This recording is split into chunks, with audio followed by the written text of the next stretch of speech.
여러분 안녕하십니까? 박상규입니다. 현직 대통령 최초의 부친상과 단독 미국 방문이 오늘 하루에 다 진행됩니다. 대통령 부친상의 막전막후 그리고 주요 외신들이 한미일 관계의 새로운 이정표가 될 것이라고 평가하는 캠프 데이비드 한미일 정상회의를 집중 분석해드리겠습니다. 역대 최다 야외 훈련 기록을 세울 한미연합훈련이 다음 주 월요일부터 열흘간 한반도 주변에서 실시됩니다. 최초로 참가할 미국 우주군의 전력과 역할을 자세히 살펴보겠습니다.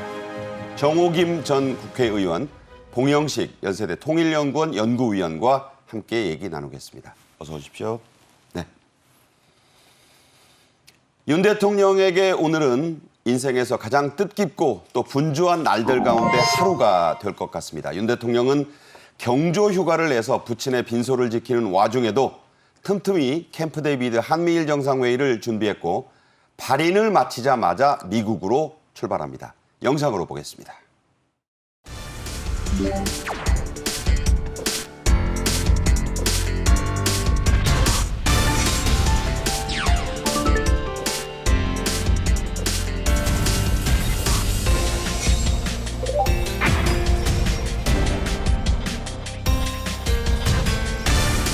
Japan and South Korea are core allies, not just in the region, but around the world. Strengthening our trilateral cooperation is critical to delivering for our people, for the region, and for the world.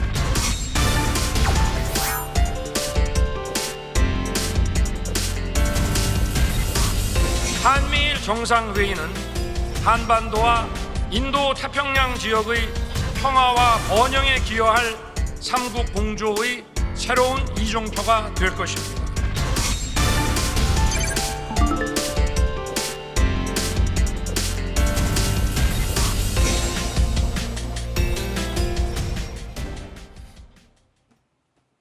윤 대통령은 당초 부총리급 이상만 조문하라고 했지만 각계를 망라한 조문 행렬이 계속해서 이어졌죠.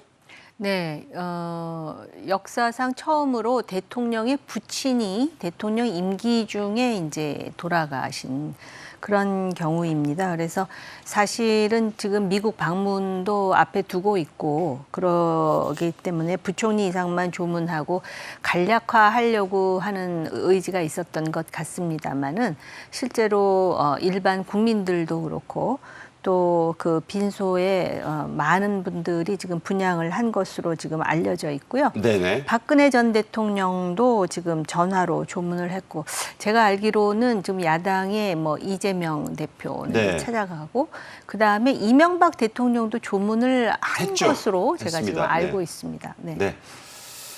공무원인 윤 대통령은 경조 휴가를 냈습니다. 그리고 빈소를 내내 지켰습니다. 하지만 틈틈이 참모들과 빈소 외곽에서 캠프 데이비드 회의도 준비하고 국정도 챙겼습니다.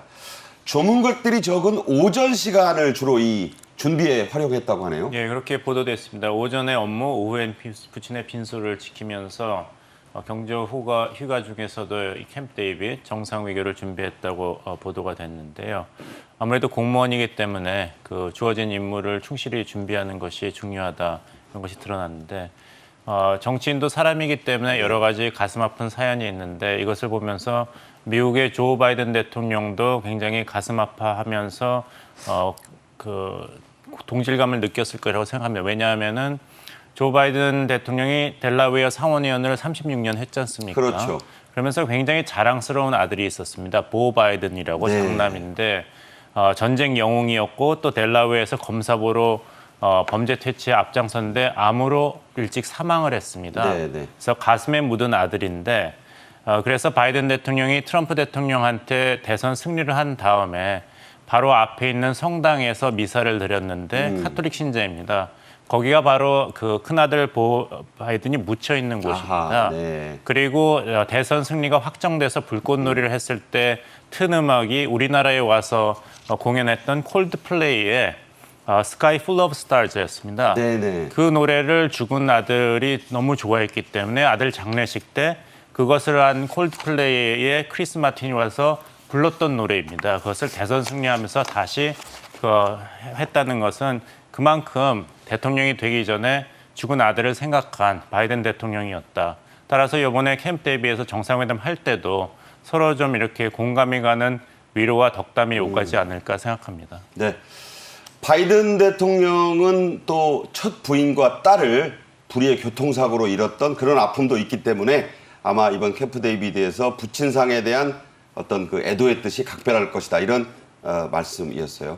윤 대통령의 부친인 고 윤기중 연세대 명예교수의 발인은 17일 오전 9시에 엄수됐습니다. 장지가 경기도의 한 묘역이었다고 하네요. 네, 돌아가시기는 아마 서울대병원에서 돌아가시고 그다음에 이제 장례식장은 연세대 세브란스였고요. 그리고 세브란스 장례식장에서 영결식을 한 후에 경기도의 한 묘역에 지금 안장한 것으로. 네. 그리고 발인 직후에 윤 대통령은 지금 미국을 향하여 캠프 데이비드 외교에 나섰습니다. 네. 한덕수 국무총리, 아까 말씀이 나온 이명박 전 대통령, 또 오늘 검찰에 출석한 이재명 민주당 대표도 조문을 했습니다. 그런 모습들 저희가 요약을 했습니다. 보시죠. 네, 윤석열 대통령의 부친 윤기중 명예교수의 그 빈소를 지금 보고 계십니다. 각계각층의 조문이 이어진 가운데 대통령은 이제 빈소에 저렇게 계속 지키면서 향불을 꺼트리지 않았고, 보시는 대로 한덕수 총리 내외가 지금 조문하는 모습을 보고 계시고요. 김기현 대표, 윤재옥 원내대표, 여당 지도부도 왔습니다. 장제원 의원의 모습도 보이고 있고, 자, 이명박 전 대통령과 부인 김윤옥 여사의 모습을 지금 보고 계신데요. 네. 저희가 요약했는데 이재명 대표도 어제 조문을 했습니다. 윤 대통령과 악수하면서 조문의 뜻을 나타내는 그런 모습도 보도가 됐습니다. 서강대학교 교수였던 김종인 전 의원은 윤기중 교수와의 과거 인연을 떠올리면서 윤 대통령에게 조의를 표했는데 그 내용을 저희가 한번 살펴보겠습니다. 아버님께서 대통령과 좋은 시간을 가졌으면 좋았을 텐데 일찍 가신 것 같다, 안타깝다. 향년 92세였지만 그 덕담이자 그 저런 조문을 했습니다. 실제로 김종인 전 의원이 서강대 교수였을 때 그 윤기중 전 교수와 또 교분이 있으셨다고 해요? 네. 같은 경제학 쪽이었고 또 아마 왕래가 있으셨던 것 같습니다. 그래서 오늘 김종인 전 위원장이 그런 말씀을 하셨다고 하는데요. 저는 이제 윤석열 대통령 부친의 이 장례 과정을 보면서 미국에서도 그 유사한 일이 한 번 있었었어요. 바로 부시 대통령의 모친이었던 바바라 부시 여사가 네. 돌아갔을 때 그때 아버지 부시 대통령은 생존해 있었어요. 그 당시에. 그랬는데 사실 바바라 부시는 공직자는 아니었습니다. 그렇죠. 그런데 큰 교회에 전직 대통령, 현직 대통령 말할 것도 없이 모두 모여가지고 돌아가신 분을 추모하고 또 그분의 아름다운 일화를 되새기면서 그러면서 그 전직, 현직 대통령들, 특히 정치인들이 하고자 했던 바는 바로 그런 아름답고 따뜻한 모습을 통해서 국민적 통합이에요. 여기 네. 이념이 어디 있으며 이해관계의 차이가 어디 있으며 정치적 갈등이 어디 있습니까? 그런데 이제 이번에는 특히 미국 방문을 앞두고 경황도 없었고 또 한국의 문화라는 것이 있기 때문에 이렇게 지나가기는 하지만 은근히 그것이 비교가 되면서 어찌됐든 간에 우리 사회의 어떤 통합을 위한 계기는 하나 필요한데라는 생각을 해보게 됩니다. 네. 박근혜 전 대통령은 앞서 언급이 나왔지만 전화로 윤 대통령에게 조의를 표했습니다. 통화 내용을 저희가 그래픽으로 준비했는데 역시 살펴드리겠습니다. 부친상 직접 조문을 못해서 미안하다. 순방 외교 잘 지켜보고 있다. 자부심을 느낀다. 저 부분이 아주 의미가 있는 발언이었다고 평가하고 있습니다. 윤 대통령, 마음만으로도 충분히 감사하다. 무리하지 말고 건강 잘 챙기시길 바란다. 짧은 대화였지만 어떤 의미가 있었다고 보십니까? 박근혜 전 대통령과의 대화는 굉장히 큰 의미가 있죠. 네. 사실 우리 사회가 지금도 이렇게 진영으로 갈려 있지만 애초에 지역 분열이라든지 또는 정치적 이해 그리고 이념 분열이 있지 않았었습니까? 그리고 박근혜 대통령은 또 비극적으로 탄핵을 당하기도 했었습니다. 예. 그런 상황에서 우파가 갈 곳을 잃었을 때 어찌됐든 간에 보궐선거와 새로운 대선을 통해서 보수 우파에서 윤석열이라는 인물을 선택을 했고 또 간발의 차이긴 하지만 대통령이 됐고 지금 국정을 운영하고 또 그 관련해 가지고 여러 가지 복잡한 인연으로 얽혀 있는 박근혜 전 대통령이 지금 이제 소위 대장정을 앞둔 거 아닙니까? 그렇죠. 대미 대일 외교. 그런데 잘 지켜보고 있고 자부심을 느낀다라고 했던 것은 어찌됐든 국정 운영을 하는 데 있어서 전직 대통령으로서 조그만 힘이나마 힘을 보태주고 싶은 그 의지가 보여진 것 아닌가 이런 생각이 들었습니다. 네. 자, 이제 캠프 데이비드의 시간이 다가오고 있습니다. 유수의 외국 전문가와 권위 있는 외교 매체들이 이번 캠프 데이비드 한미일 회담을 전망을 했는데요. 하나씩 살펴드리겠습니다. 먼저 워싱턴의 띵크탱크죠. CSIS의 기자간담회에서 유명한 빅터차 한국 석좌는 한미일 정상회의 개최에 윤 대통령에게 많은 공을 돌려야 한다. 윤 대통령의 한일 관계 개선 노력 성과가 나타나고 있다. 이런 얘기를 했고요. 크리스토퍼 존스턴 CSIS 일본 석좌는 이번 한미일 정상회의는 최초로 열리는 단독회의로 역사적인 만남이다. 바이든 대통령은 정부 출범 초기부터 한미일 3자 관계 개선을 개인적인 우선순위, 퍼스널 프라이어리티에 뒀다. 자, 이것을 좀 봉 교수가 좀 평가를 해주시죠. 매사에 그렇습니다만 특히 외교안보 정책에서 가장 위험한 것이 냉소주의입니다. 비판을 위한 비판만 하고 대안을 제시하지 않는다면은 절대로 틀리지 않지만 절대로 무엇인가 중요한 것을 이루어낼 수 없죠. 네. 그런 면에서 본다면은 지금 야당인 민주당의 아쉬운 면은 뭐냐면 민주당이 집권했을 때는 이런 냉소주의가 아니라 굉장히 적극적인 외교안보 정책을 추구했습니다. 네. 김대중 정부 때는 햇볕 정책이 있었고 노무현 정부 때는 전작권 전환이라든지 이것을 구체적으로 추진했고 한미 FTA도 시작했습니다. 네. 그리고 문재인 정부 때는 여러 가지 논란이 있었지만 그 한반도 평화 프로세스를 적극적으로 또 줄기차게 5년 동안 추구했는데 이번에 야당인 민주당의 입장을 본다면은 이전에 윤 대통령의 어떤 순방 외교에서도 비판을 하지만 그렇다면 어떤 것이 더 좋은 대안이었는가에 대해서는 입장을 명확하게 밝히지 않고 있는 것이 네. 역대 민주당 정부에 비교해서는 아쉬운 점이라는 말씀을 드리겠습니다. 네. 그래서 이제 캠프 데이비드 시간은 뭐냐면은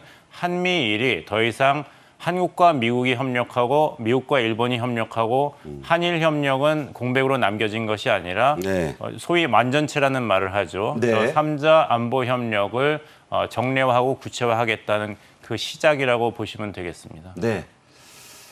Foreign Affairs 하면 세계적으로 매우 권위가 높은 정치, 외교 전문지입니다. 역시 깊이 있는 분석을 내놨는데 저희가 요약을 그래픽으로 했습니다. 보시면요. 윤 대통령이 한일 관계를 우선순위에 두고 한일 관계의 극적 개선에 도움을 줬다. 바이든 대통령의 국제주의 시각과 영내 동맹과 제도를 강화하려는 의지가 이런 3자 협력을 가능하게 했다. 바이든 대통령은 역사적 회담 장소인 이 메릴랜드주 캠프 데이비드에 한일 정상을 초청해서 삼국 정상 간의 우호 신뢰관계를 구축했는데 이게 삼국 협력을 발전시킬 적절한 시기다. 이런 분석이 실렸거든요. 어떻게 보셨어요? 지금 미국으로 볼 때는요. 그동안에 그 동북아시아에 한국과 미국의 동맹, 미국과 일본의 동맹이 있었는데 한일 간에 굉장히 불협화음이 많았었다라는 걸 미국이 모르지 않습니다. 네. 예를 든다면은 독도 문제도 그렇고요, 위안부 문제도 그렇고 또 강제징용 문제도 그렇고 이게 한일 간에 굉장히 깊이 심층적인 갈등이라고 생각하는데 그 안에 그런 미국의 책임이 없느냐? 미국의 책임도 있어요. 사실 역사적으로 들여다보면. 그런데 막상 국제적인 분위기는 중국이라는 문제도 그렇고 또 북한의 문제도 그렇고 한미일 간에 깊이 있는 협력이 불가피함에도 불구하고 이게 걸림돌이 되고 있었을 때에 윤석열 대통령이 이것에 대해서 아주 단칼에 좋아, 내가 한 방에 해결한다 하고선 한 거예요. 네. 그것 때문에 국내 여론은 아직까지도 볼멘 소리들이 있어요. 그걸 또 무시할 수는 없습니다. 네네. 이게 나중에 그걸 어떻게 다독이느냐의 문제가 남아 있는데 이렇게 볼 때 미국의 관전자들이 볼 때 분명히 이 한국과 일본과 미국 간의 트라이앵글, 삼각 협력에 있어서 주도권은 한국이 가지고 있다라고 네. 칭찬해 주는 거거든요. 이거를 빨리 받아들여야 돼요. 이게 네. 무슨 소리냐? 좋아, 우리가 이니셔티브를 취했고 거기다가 활용 점정으로 캠프 데이비드에서 만나게 해준 장본인은 바이든이지만 향후에 우리가 숙제가 있습니다. 그게 바로 뭐냐면 한국과 일본과 중국 간의 관계예요. 네. 중국을 무시할 수 없어요. 그렇죠. 무시하기엔 너무 가깝게 있고 중국의 힘이라는 게 좋게는 못 써도 나쁘게는 쓸 수 있는 힘이 있다 이겁니다. 그러면 우리가 이거 이니셔티브 취했으니까 한국과 중국, 일본하고 중국은 애초에 나빠. 힘도 네, 비슷하니까. 네네. 우리가 한번 힘 좀 써볼게 해서 여기서 신뢰를 얻고 나아가야 돼요. 여기서 한국과 미국과 일본의 이 삼각 구도 속에 풍덩 빠져서 여기서 그냥 행복함을 느끼면서 허우적대다가는 더 큰 도전이 도사릴 수 있다라는 긴장감은 가지고 있어야 된다는 거죠. 네, 이 포린 어페어스예요, 봉 교수님. 예. 한반도를 넘는 외교적 야망, 포린 팔러시 앰비션이 있는 대담한, 볼드한 윤 대통령이라는 표현이 나왔어요. 이 부분은 어떻게 평가하십니까? 그 대선 기간, 취임 전 대선 기간부터 그런 화두를 던졌죠. 뭐냐면은 한국의 국제적 위상과 영향력이 이미 대단하기 때문에 더 이상 한반도에 국한시킬 이유가 없다. 뭐 한류라든지 경제력, 군사력 이런 것을 보더라도 대단한 글로벌 패권국가 수준에 올랐기 때문에 네.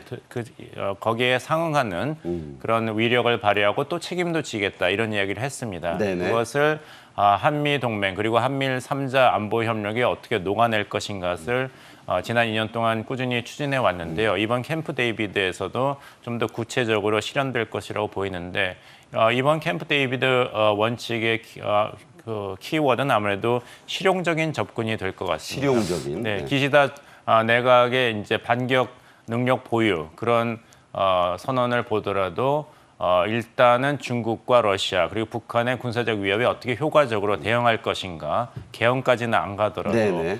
그 차원에서 한국과 미국과 어떻게 협력할 건가 이것이 나오고 있고 바이든 행정부도 중국과 완전히 디커플링을 하는 것이 아니라 디리스킹, 네. 리스크를 줄이는 쪽으로 나오고 중국과는 계속 실용적인 대화를 하겠다는 입장을 견지하고 있기 때문에 네. 한국 정부 입장도 어떻게 하면 미일 간의 이제 안보 외교 협력을 실용적인 차원에서 접근할 것인가를 네. 이번에 논의할 것으로 보이고 양자 간의 협력은 지난번 이제 워싱턴 선언이 나오면서 일단락이 됐기 때문에 3자가 어떻게 협력할 건가에 대해서 방점이 찍힐 것으로 보입니다. 네.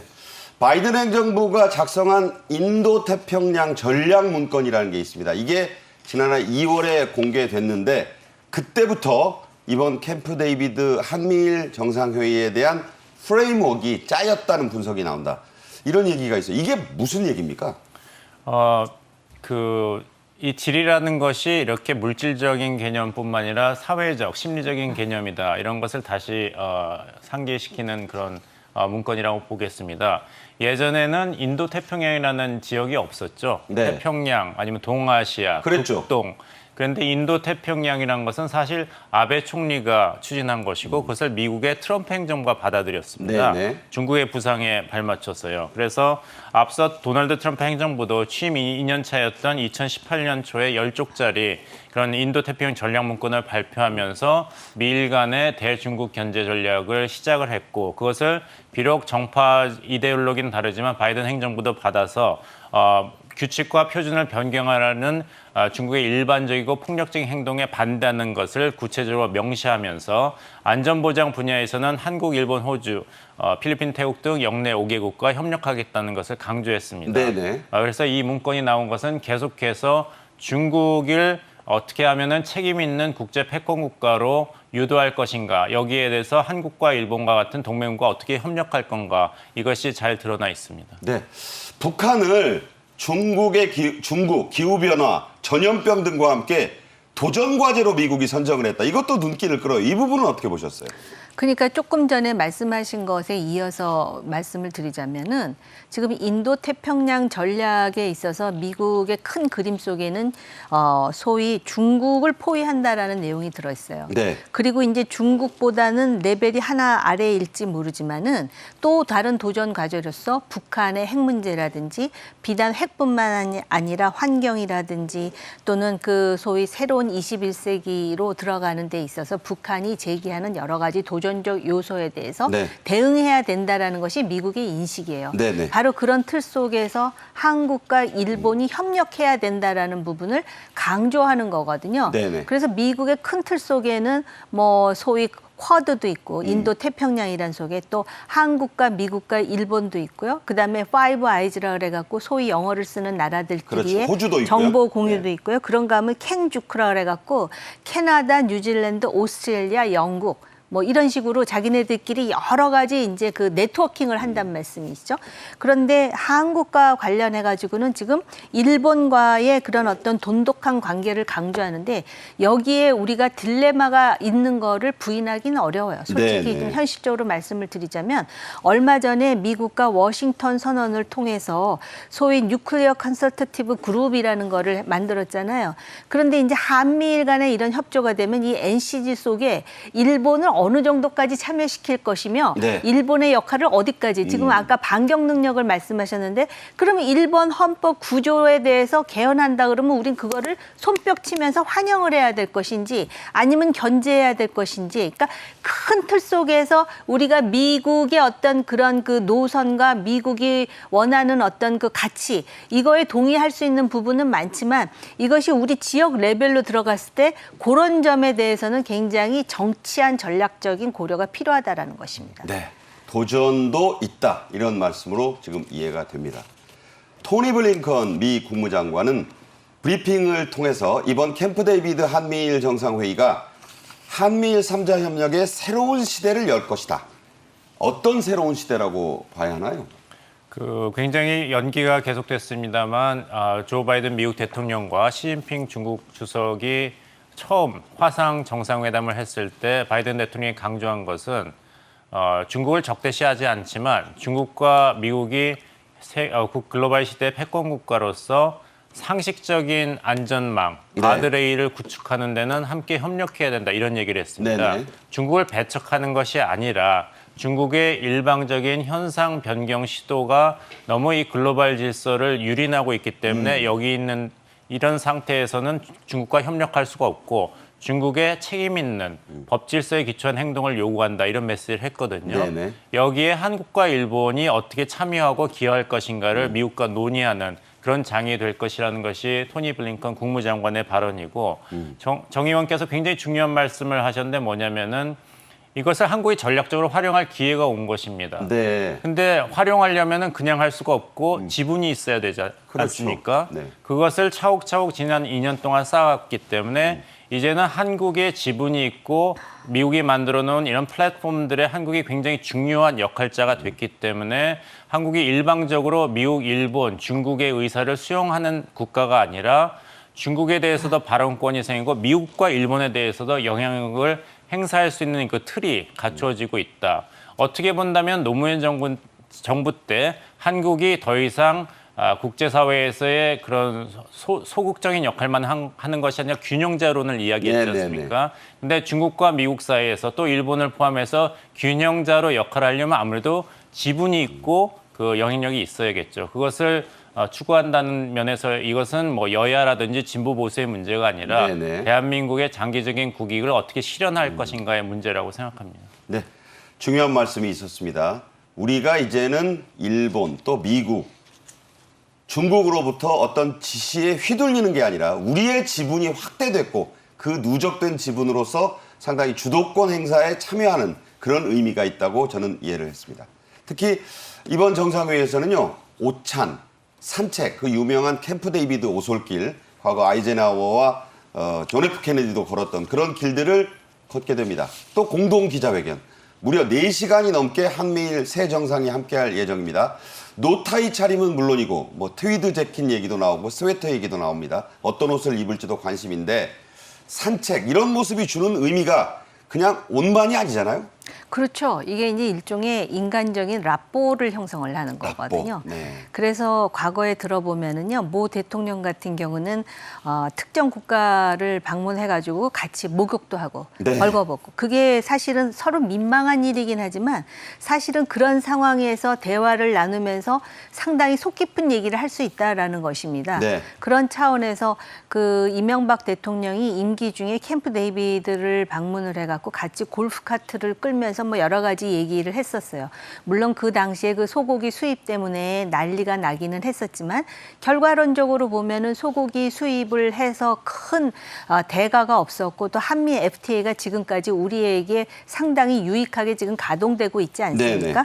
마찬가지로 이번에도 이런 어떤 그 소위 매우 포멀하지 않은 그런 차원에서 서로의 친교를 다지면서 이렇게 이제 그 우정을 쌓아놓으면은 급한 컨틴전시가 생겼을 때 핫 라인을 통해서 사실 우리나라에 지금 이런 상황이 있는데 바이든 당신이 이런 면에서는 좀 고려를 해줄 수 있어야 되겠습니다라든지 그런 식의 친밀한 관계를 이런 관계를 못 만드는 나라 입장에서는 굉장히 부러워할 대목입니다. 네.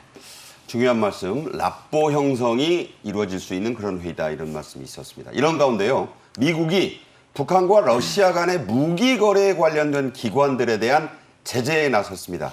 자, 어떤 기업들이 지금 대상이 되고 있나요? 미국이 지금 그 러시아 그리고 특히 북한과 지금 북한에서 아주 오래전에 쓰던 무기까지도 러시아에서 지금 팍팍 긁어서 수입하다시피 할 정도로 지금 우크라이나 사태가 만만치 않은 사태라는 것을 알 수가 있는 네네. 상황입니다. 그런 상황에서 지금 북한으로서는 러시아에 굉장히 협조적인 그런 입장을 지금 취하고 있거든요. 이것이 그러니까 우크라이나에서의 전쟁이 일어났음에도 불구하고 우리가 이 우크라이나 전쟁을 전혀 남의 일로 생각하지 않을 수 없는 하나의 이 상황적인 요소가 바로 이런 요소입니다. 그래서 이런 부분과 관련해서 일련의 지금 제재도 지금 도모하고 있는데 향후에 이제 우크라이나 전이 끝날 때까지는 우크라이나와 러시아 그리고 러시아와 북한 그리고 우리와 북한 또 우리와 미국 간의 네. 공조 이런 부분에 있어서 굉장히 용이 주도한 전술 전략이 가용돼야 될 거라고 생각을 합니다. 네.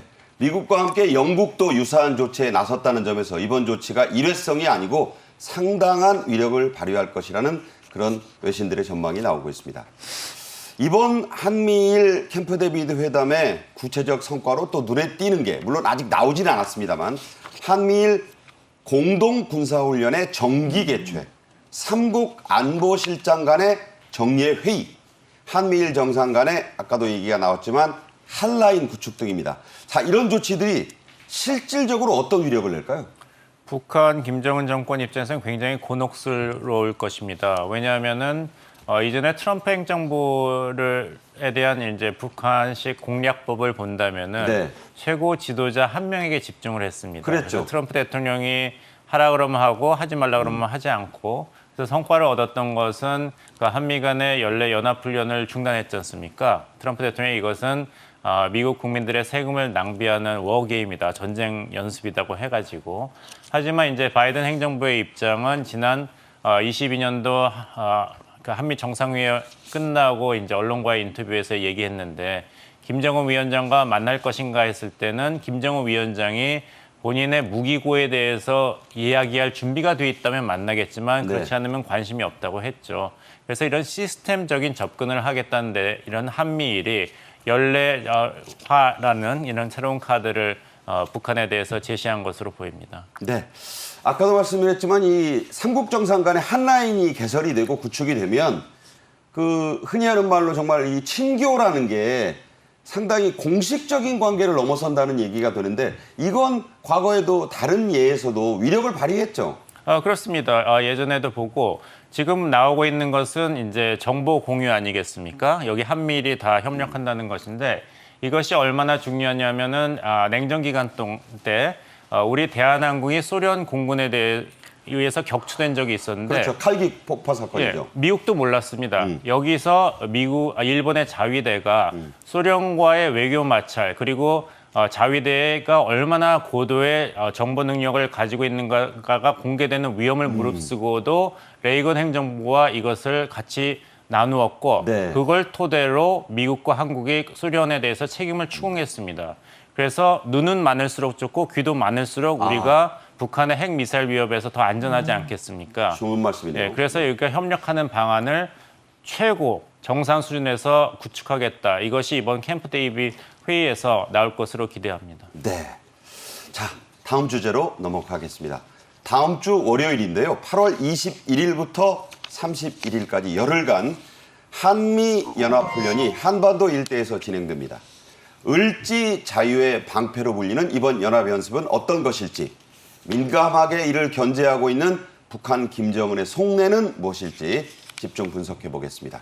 자, 이 한미연합훈련이 다시 시작되는데 1부와 2부로 나눠서 진행이 된다고 합니다. 자, 이게 어떤 의미를 갖는 훈련인가요? 한미연합훈련이 열흘이나 이제 계속되고 그다음에 이제 미국의 우주군도 처음으로 참가하게 됩니다. 을지 자유의 방패, 을지 프리덤 쉴드라고 불리우는데요. 네. 우선 그 UFS 도입을 해가지고 북한 핵과 미사일 위협에 대응하는 훈련이 되겠습니다. 그러니까는 네. 방어 훈련이고요. 방어 훈련. 그다음에 연합 통합 화력 훈련, 쌍매 훈련, 야외 기동 훈련을 대폭 증가할 예정입니다. 이게 굉장히 중요한 부분이거든요. 특히 북한 핵에 대비해가지고 전시 대비 연습, 정부 연습 지원, 국가 총력전 향상 계획을 한다는데 이게 무슨 뜻이냐면 과거에 문재인 정부 때는 우리가 이렇게 그 한미 간의 연합훈련을 하면 이게 우리는 연합훈련이라고 하지만 북쪽에서 인식하기에는 이게 실전인지 연합훈련인지 모르기 때문에 우리가 연합훈련하는 만큼 총력으로 대비해야 됩니다. 그렇겠네요. 거기에 따른 비용과 인력의 그 소진이 만만치가 않거든요. 그렇기 때문에 항상 문재인 정권 당시에는 그걸 고려해가지고 실제로 실전을 하지 않고요. 주로 컴퓨터라이징된 시뮬레이션, 컴퓨터 모의 훈련이라고 하는 거. 워게임이었죠? 그렇습니다. 네. 그러니까 그런 식으로만 하고 끝내고 했었는데 이번에는 야외 훈련 같은 기동 훈련을 대폭 늘렸다라는 것입니다. 그럴 뿐만 아니라 이게 상당히 글로벌 수준으로요. 지금 호주, 캐나다, 프랑스, 필리핀 등 주한 유엔 외교 사령부 회원국도 참석할 예정으로 되어 있습니다. 그래서 우주군 참여, 그다음에 다 영역 훈련 작전을 수행할 수 있도록 하겠다 하는 거니까는 상당히 북한으로 보면은 긴장하지 않을 수 없고요. 바로 이 훈련 때문에 아마 북한에서도 또 다른 대응이 나올 가능성은 있습니다. 이 연합훈련의 코드네임이 말씀드린 대로 을지문덕 장군의 을지입니다. 자유의 방패, 이 방패에 또 방점이 찍히는데 물론 방패는 막는 거죠. 그렇지만 이 막는 데만 주력하는 훈련은 아니잖아요. 예, 그렇습니다. 한미연합훈련에 그 세 가지가 있다고 보시면 되겠습니다. 첫 번째는 독수리 훈련입니다. 이건 후방에서 우리가 어떻게 북한의 이제 특수군의 교란 작전에 효과적으로 대응하는 거이고, 두 번째는 그 전쟁은 억제하는 것이 제일 좋죠. 그렇죠. 그것이 이제 키 리졸브 훈련이었고 동맹이라는 이름으로 바뀌어서 계속 네. 진행됐습니다. 이번에 실시하는 훈련이 제일 큰 훈련인데 을지 자유의 방패는 뭐냐면 이런 일이 있으면 안 되겠지만 만약에 억제가 무너져서 다시 6.25 전쟁이 재발한다면은 어떻게 할 것인가입니다. 네. 그래서 일부에는 북한이 쳐들어오면 어떻게 해야 됩니까? 일단 전시체제로 전환을 하고 격퇴를 하고 수도권을 방어해야겠죠. 그것이 일부 훈련입니다. 그 다음에는 어떻게 합니까? 2부에서는 역공격을 해서 역공을 한다. 이 전쟁을 끝내는 것입니다.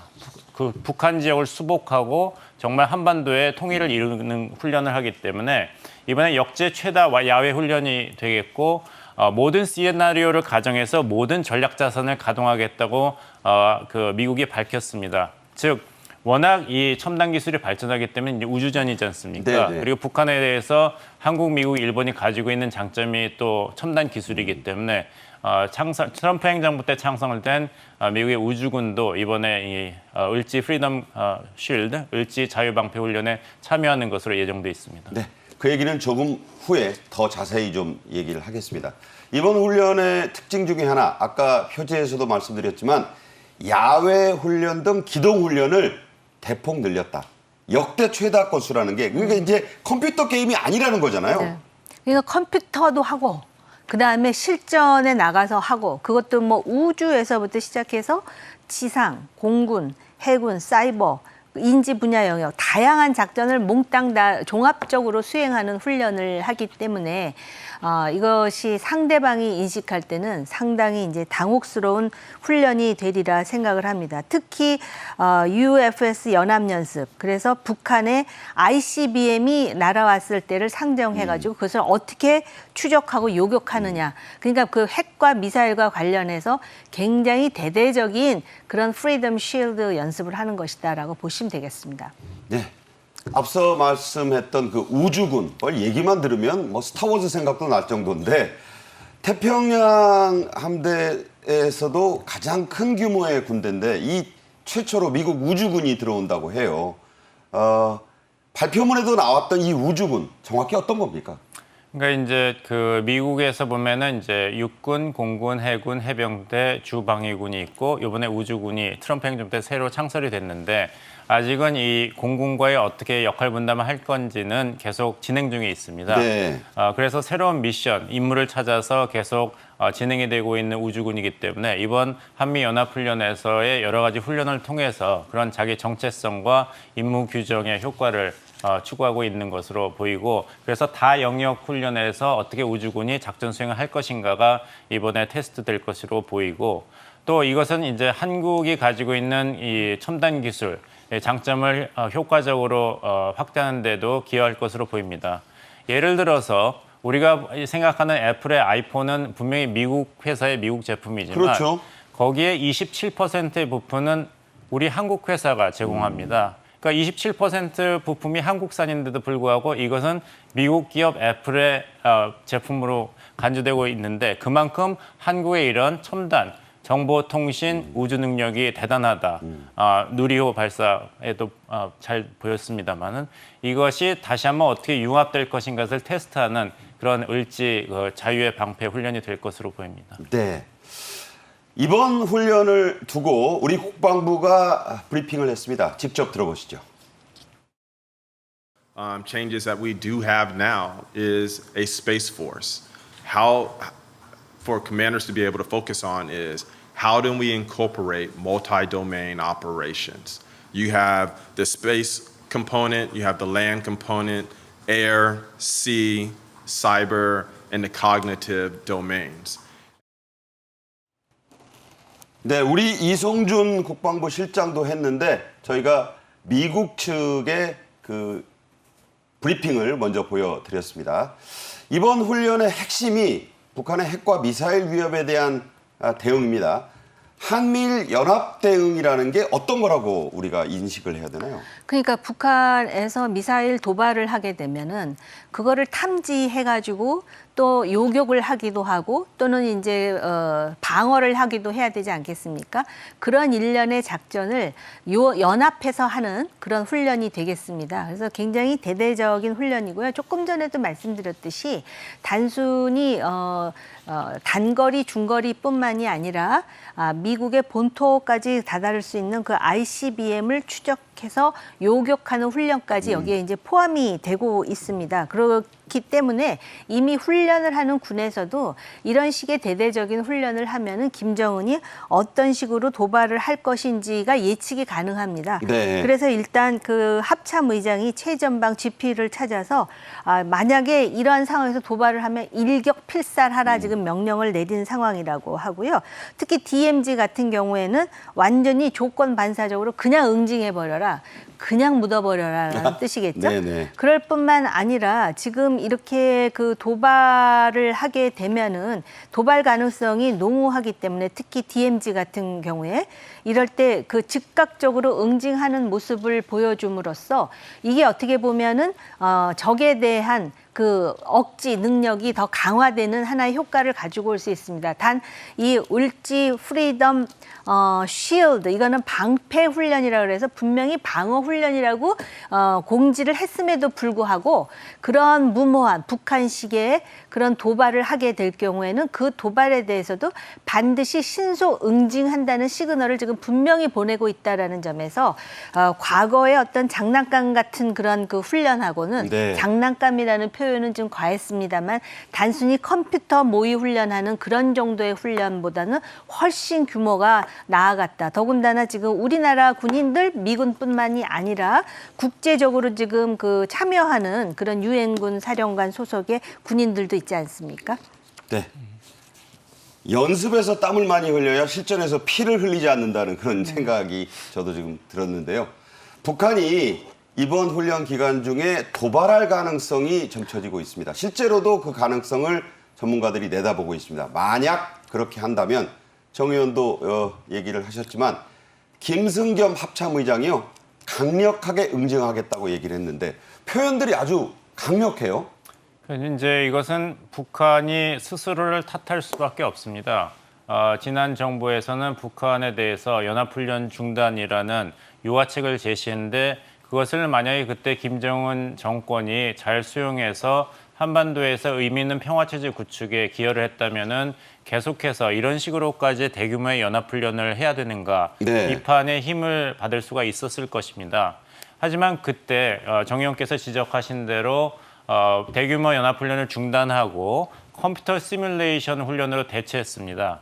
그때 통일부 장관 이인영 장관은 미국 측에서도 이것을 이해할 것이고 북한 측에서도 긍정적으로 평가할 것이라고 이야기를 했는데 그랬죠. 당시 에이브람스 주한미군 사령관은 컴퓨터로 하는 모의 훈련은 훈련이 아니다고 했습니다. 네. 말씀하신 대로 땀을 흘려야지 피를 흘리지 않는 훈련이 돼야 되는데 네네. 에이브람스 사령관이 그때 뭐라 그랬냐면은 2010년으로 한미연합 작계가 멈췄다. 업데이트가 안 됐다. 네네. 그리고 5세대 전투기가 한반도에서 훈련한 적이 없다. 이래가지고는 안보공이 너무 심각하다고 비판을 했습니다. 네네. 그러면 북한이 차라리 이것을 칭찬해 준다면은 괜찮았을 텐데 이인영 장관의 발언을 두고 훈련을 하면서 훈련이 아니라고 이야기하는 것은 양의 탈을 쓴 늑대가 하는 행동이다. 이것은 말더듬이 떼떼가 하는 말이라고 비판을 했습니다. 네. 그 다음부터는 연합훈련을 그 규모를 줄인다든지 컴퓨터 시뮬레이션 대체하겠다고 이야기를 나온다면은 북한에서도 이것을 긍정적으로 수용하지 않았기 때문에 무슨 효과가 있냐 이런 국내 여론이 조성이 되게 되었고 그래서 22년도 다시 을지 자유방패 훈련이 시작됐을 때는 9일간 13개 분야에서의 굉장히 대규모의 충실한 훈련이 됐는데 이것은 북한에서 이런 평화 제스처에 대해서 소극적인 자세로 보인 거에 대한 후과라 이런 말씀을 드리겠습니다. 네. 자, 다른 소식도 전해드리겠습니다. 육군이 아랍에미리트 UAE라고 하죠. 육군 소대, 전투부대라고 합니다. 우리나라를 찾아서 연합훈련을 하고 있다고 이례적으로 공개를 했어요. UAE는 유엔사 회원국이 아닙니다. 왜 이런 훈련이 이루어지게 된 건가요? 일단은 이제 UAE 아랍에미리트 연방에서는 이제 한국에 대한 그 큰 기대, 그 안보에 대해서 그리고 군사 훈련에 대해서 수혜를 받는 것에 대해서 기대를 이명박 정부 때부터 적극적으로 보여왔습니다. 그렇지만 우리는 이제 한반도 방어라는 주요 임무가 있기 때문에 굉장히 조심스럽게 진행을 했고 그래서 이제 원전 수주라든지 방산협력 수준에서부터 시작을 했는데 이제는 UAE에서 그 수교일에 첫 진행된 국내 한 UAE 연합훈련 수준, 그리고 UAE가 말씀하신 대로 UN 참여국 중에 하나는 아니지만 이런 KCTC 훈련에 참여하는 수준까지 점차적인 그런 진전의 결과로서 이루어진 것이고, 한 개 소대가 입국해서 이제 훈련을 받으면서 이제는 한국이 아랍에미리트 연방에 대해서 군사적인 원조를 하는 것이 어떤 물질, 방산에 그치는 것이 아니라 소위 말하는 소프트웨어, 이런 기술이라든지 실제적인 이제 실력 구축에까지 이르렀다. 그것이 이번에 한 예로 그 한미 연합훈련에서 드러난 것이다 말씀드리겠습니다. 네, 잘 아시는 대로 UAE 사막에서 활약하는 그런 부대입니다. 그런데 이 UAE 전투부대가 무박 3일 잠을 안 잔다는 얘기죠. 군대 갔다 오신 분들 무슨 얘기인지 압니다. 강도 높은 훈련을 강원도 사락지대에서 진행을 했습니다. 주로 어떤 훈련을 한 건가요? 지금 보면은 뭐 그 과학화 전투 훈련에도 참가를 하고요. 더군다나 지금 UAE의 지형과 우리나라 산악 지형이 많이 다를 텐데요. 어찌됐든 연합 훈련을 했다라는 것입니다. 그래서 일각에서는 오히려 한국의 유사시에 UAE가 와서 도와줄 수도 있는 게 아니냐 이런 이야기들도 하던데요. 그런 얘기 나오겠어요? 결국은 이제 참전이 가능한 협력국이 되니까요. 근데 제가 UAE에 대해서 꼭 한 말씀 드리고 싶은 거는요. UAE는 석유가 나는 나라예요. 그랬는데 UAE의 왕이 그 원자력 발전소를 도입하면서 어떤 말을 하느냐면 옛날에 우리 조상은 수레를 타고 다녔다. 그러다가 석유를 팔아서 자동차를 타고 다니다가 비행기까지 타고 다닌다. 그렇죠. 그런데 이제 우리 석유가 다 고갈이 나면 우린 다시 낙타를 타고 다닐 것이다. 네. 그러면서 받아들인 것이 바로 한국형 원전이에요. 그렇죠. 근데 막상 원전을 지으려니까 원전 주변을 보호해야 될 군이 필요하잖아요. 그래서 우리 군들이 파병이 됐습니다. 네. 그런데 이제는 그 파병이 돼서 거기서부터 배우는 것은 말할 것도 없고 이제 우리나라까지 들어와서 숲속에서 이 다양한 과학화 전투 훈련에까지 참가한다라는 것은 첫째 한국의 위상, 그다음에 두 번째 이 한반도의 어떤 그 안보 상황을 좀 더 국제화하면서 협력을 유지한다라는 것, 그 여러 가지 차원에서 유의미하다라고 보여집니다. 네, 세상이 참 많이 달라졌습니다. 사막의 전투부대가 한반도 유사시에 우리나라에 와서 싸울 수도 있는 그런 기반이 마련됐다는 그런 의미를 부여하고 있습니다. 정호김 전 국회의원, 봉영식 연세대 통일연구원 연구위원과 함께 말씀 나눴습니다. 고맙습니다. 네. 저희 정책의 이슈가 준비한 오늘의 소식은 여기까지입니다. 시청해 주신 여러분 감사합니다.